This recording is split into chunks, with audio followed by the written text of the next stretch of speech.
Bem, queridos, nós estamos falando sobre o princípio de autoridade que estabelece a ordem de Deus.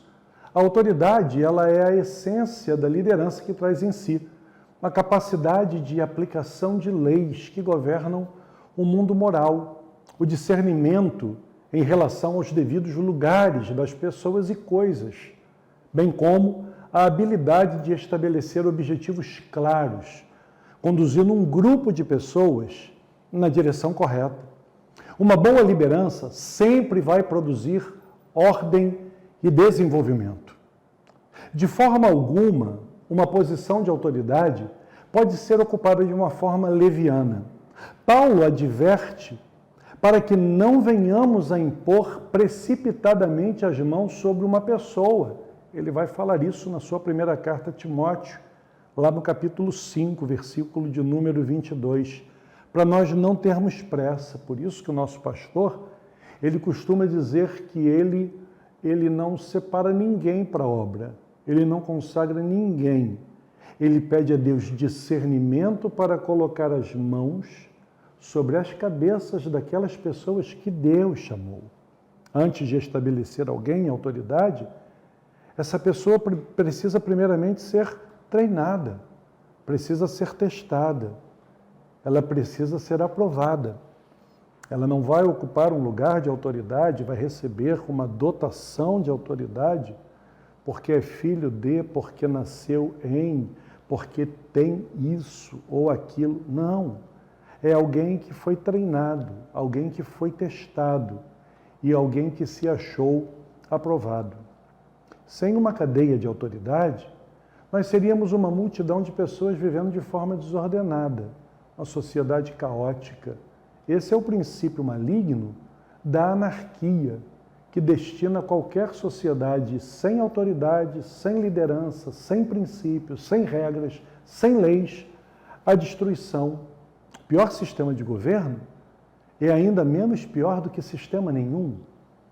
O caos culmina quando pessoas se rebelam contra o princípio da autoridade.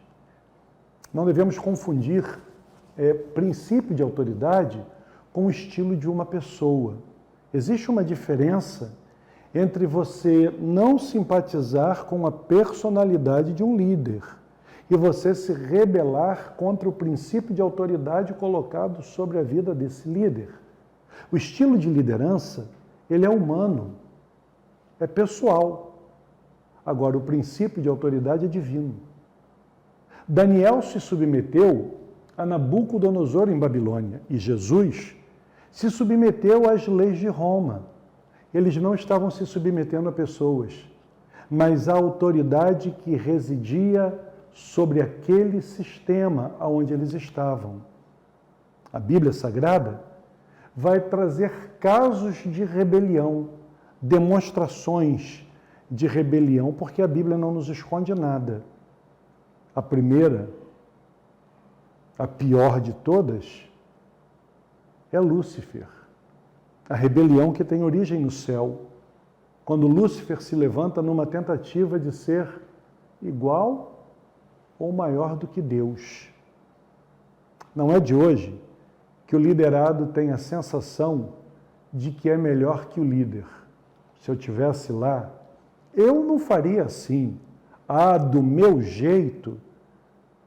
A verdade é que você só vai saber o dia que você estiver naquela posição. Miriam e Arão também se levantaram em rebelião. Apenas arrazoaram no coração, pensaram com eles lá. O Deus que fala com Moisés, fala conosco também, dizendo o seguinte: somos igual a ele. Viemos da onde ele vem, estamos andando pelo caminho que ele caminha, estamos interagindo com o povo que ele interage.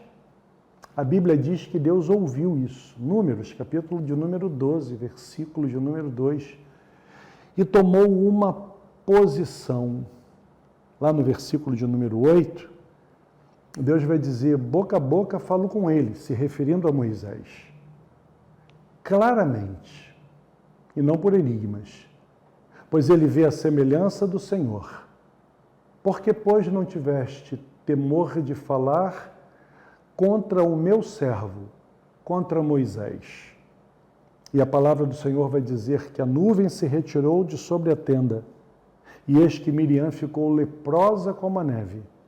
E olhou Arão para Miriam, e ela estava leprosa, porque Deus não se agrada, não transige com pessoas que se rebelam contra princípio de autoridade.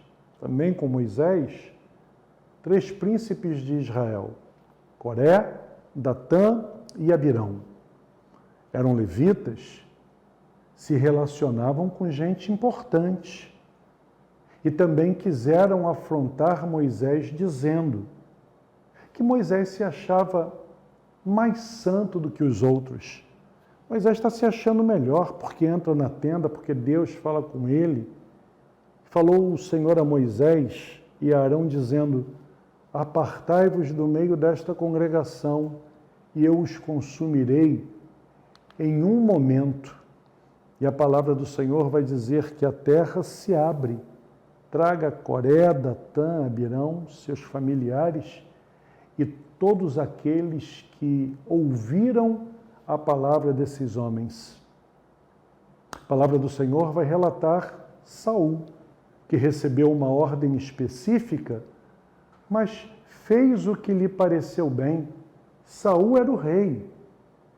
Quem deveria sacrificar era o profeta Samuel. Mas Saul não entendia isso. Samuel vai dar a Saul uma determinada ordem. Ele vai dizer: Saul, Deus tem dado os amalequitas nas tuas mãos. Não é por tua causa. É porque Deus deseja riscar a memória de Amaleque da face da terra. Primeiro livro do profeta Samuel, lá no capítulo 15. Agora, Deus está dando uma diretriz. Mata Agag, os amalequitas, homens, mulheres, crianças, animais. Só que quando Saul volta com mais ovelhas, que ele achou que era um desperdício matar. A intenção de Saul era boa. Eu vou levar essas ovelhas para a gente sacrificar ao Senhor. E quando Samuel entra no arraial, a Bíblia diz que ele ouve um som de balido de ovelhas diferente. Ele falou: o que é isso, Saul? Eu trouxe para sacrificar ao Senhor. Só que o pecado da rebeldia, da desobediência, da rebelião, tem um som diferente na presença do Senhor. E Samuel vai perguntar: e tem Deus tanto prazer em sacrifícios, como em que se obedeça a sua palavra, as suas ordens, os seus mandamentos? Judas é um outro caso de rebelião. João, capítulo de número 12, vai mostrar Judas questionando motivos de um ato de adoração. Quando uma mulher derrama um perfume muito caro, nardo, aos pés de Jesus, unge Jesus, e está fazendo aquilo para o processo já da crucificação, Judas vai arrazoar: mas que desperdício! Esse dinheiro poderia ter vindo aqui para a sacola. Ele era o tesoureiro, colocava a mão, tirava o dinheiro da sacola. Poderia ser colocado na sacola para a gente poder abençoar aos pobres. Quando nós começamos a questionar aquilo que é feito pela liderança, está na hora de mudar de liderança. A palavra de visão, ela vai falar de uma dupla visão, como se houvesse em um mesmo corpo 2 cabeças, com 2 visões diferentes, e isso não dá certo. A primeira carta de Paulo aos Coríntios vai falar sobre contendas. 4 grupos de pessoas dentro da igreja dizendo: eu sou de Paulo, o homem da ciência. Outro vai dizer: não, nós somos de Apolo, ele fala muito bem, o homem da eloquência. Vai ter um grupo que vai dizer: não, nós somos de Pedro, porque Pedro tem experiência. E tinha um 4º grupo, que era o mais perigoso, que dizia: nós somos de Jesus. Era como se eles estivessem dizendo: nós não ouvimos voz de homens, Nós não nos submetemos à autoridade humana. No próximo vídeo, nós vamos voltar falando aqui sobre características de um rebelde. Eu sei que você não vai se enquadrar em nenhuma, mas é importante que você saiba que é para a sua edificação.